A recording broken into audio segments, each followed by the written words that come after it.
Our enemy, as you no doubt will know, is Satan. Our study therefore can't start anywhere else. He is the dark being known as the father of lies, rebellion, disobedience, and chaos. He is the source of all evil, but this was not always the case. In Isaiah 14 we are informed that Satan was once a radiant archangel called Lucifer. In its Latin root, the word Lucifer means the one who brings light, and in Hebrew it means the morning star.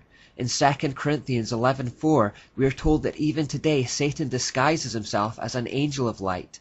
This is an important point to kick off with, as we tend to think that if we saw Satan he would have an obviously evil appearance and would be easily recognizable. When you hear the name, you are probably picturing a demonic figure with red skin, a trident, horns, and tail.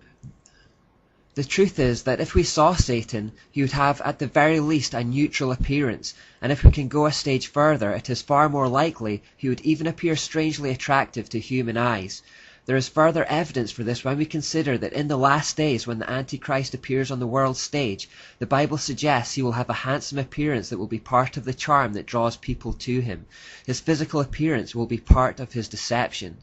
In Ezekiel 28:12-13, we get an insight into the physical beauty that Lucifer possessed. You were the model of perfection, full of wisdom and perfect in beauty. You were in Eden, the garden of God. Every precious stone was your covering. The sardius, topaz and diamond, beryl, onyx and jasper, sapphire, turquoise, and emerald with gold. The workmanship of your timbrels and pipes was prepared for you on the day you were created. The Hebrew meaning of timbrels and pipes is not certain, but it is widely accepted by biblical scholars that Lucifer was probably responsible for orchestrating the worship of heaven, and hence this apparent reference to musical instruments. He was a musical genius. Later we will discover that he continues to use his skill in this area as a means of captivating people to this day. It was Satan's beauty that caused him to fall to pride. We are told that at some point he became so taken with his own glory that he sought to make himself equal with God and turned in rebellion against his Creator. You said in your heart, I will ascend to heaven. I will raise my throne above the stars of God. I will sit enthroned on the Mount of Assembly, on the utmost heights of the sacred mountain. I will ascend above the tops of the clouds. I will make myself like the Most High. It is sometimes easy to fall into the trap of thinking that Satan is some kind of equal but opposite force to God. Certainly, he would like to portray himself in this way, and equality with God is his ambition, but in fact, as a created being, he is at the very most on a level with the archangels. Scripture suggests that when Lucifer rebelled and fell from heaven, he undermined the loyalty of 1/3 of God's angels, and they fell with him. We call these fallen angels demons, and they make up Satan's spiritual army around the world. How did he manage to persuade some angels to follow him? Ezekiel 28 gives the answer.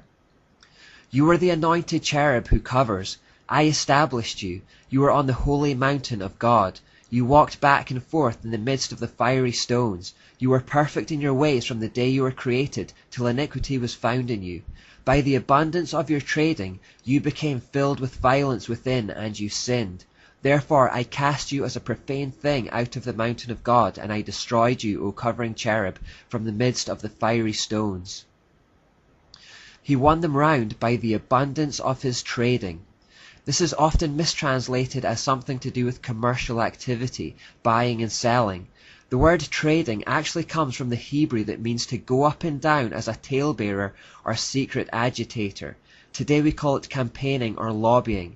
That is how Lucifer alienated the loyalty of the angels, by going back and forth amongst them, whispering in their ears and sowing seeds of disaffection. He portrayed God as a tyrant and offered the angels a higher place in his kingdom if they agreed to join him in rebellion. This same word trading is used in other parts of the Bible, and it gives us further insight into his methods. In Leviticus 19:16 we read, You shall not go about as a talebearer among your people. This verse describes a slanderer, a person who brings false accusations and insinuations. Lucifer falsely accused God of being a despot, a tyrant who cared only for his own grandeur and glory, with no appreciation of these angels who were faithfully serving him. In Proverbs 20:19, there is another instance of the same word. He who goes about as a talebearer reveals secrets. Therefore do not associate with the one who flatters with his lips. This verse closely associates tale-bearing with flattery. Lucifer used flattery amongst the angels in order to convert them to his cause. In Jeremiah 6:28 and Ezekiel 22:9, the word is translated as slanderer. He slandered God's name. It is the same Hebrew word, a person who goes to and fro sowing disaffection and disloyalty by using flattery and misrepresenting authority.